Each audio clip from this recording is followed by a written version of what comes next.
खुलुमबाय बयनिसिमबो गोदान बोसोर रंजालि बैसागुखौ बरायहरनायजों लोगोसे आंनि गोसो गोरबोनिफ्राय बयखौबो गाहाम हामलायनायखौ जासिहरबाय आरो बे गोदान बोसोर रंजालि बैसागुनि समाव जोंनि गोदान मिजिं गोदान थांखिजों दावगानो साननायफ्रा बयनियाबो जाफुंसार जाथों आरो जोंनि बे गोदान बोसोरनि रंजानाय बाजानाय समाव रावबो जेबो दाजाथों मोजाङै मोजां गोदान बोसोर रंजालि बैसागुखौ जों बारहोहरनो हाथों होननानै आनान गसाइनाव बेखौनो आरज गाबो आरो बे गोदान बोसोर रंजालि बैसागुनि समावनो आंनि बिएन बड' ब्लग इउटुब चेनेलखौबो नोंथांमोनखौ गोदान मिजिङै गोदान थांखिजों दावगानो साननायखौ 1K खालामनानै थाबैनो होगोन होननानै आसा खालामनाय थाबाय।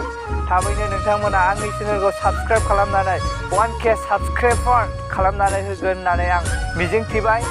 नोंथांमोना सोरबाफोर दासिमबो आंनि चेनेलखौ साबस्क्राइब खालामाखैबा अननानै साबस्क्राइब खालामनानै होदो। बे गोदान बोसोरनि समावनो आंनि चेनेला 1K जाथोंसै आरो मिजिंथियोदि नोंथांमोना बयबो गोदान बोसोर रंजालि बैसागु रंजा बाजायै मिनि खुसियै बारहोहरनो हागोन।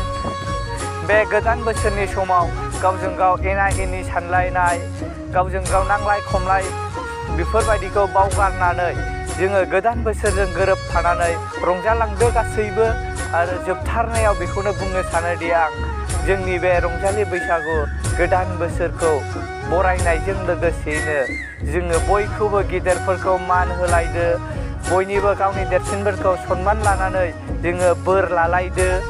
जोङो बे गोदान बोसोरनि समाव उन्दै गेदेर सानलायनाय मुगैलायनाय नासयलायनायखौ बावगारनानै गावजों गाव अनलायदो गोरोबलांदो आरो आनान गसाइनि खाथियाव आं बेखौनो आरज गाबनो सानोदि गोदान बोसोराव जों रावबो जेबो दाजाथों होननानै मोजाङै मोजां गोदान बोसोरखौ बारहोहरनो हाथों।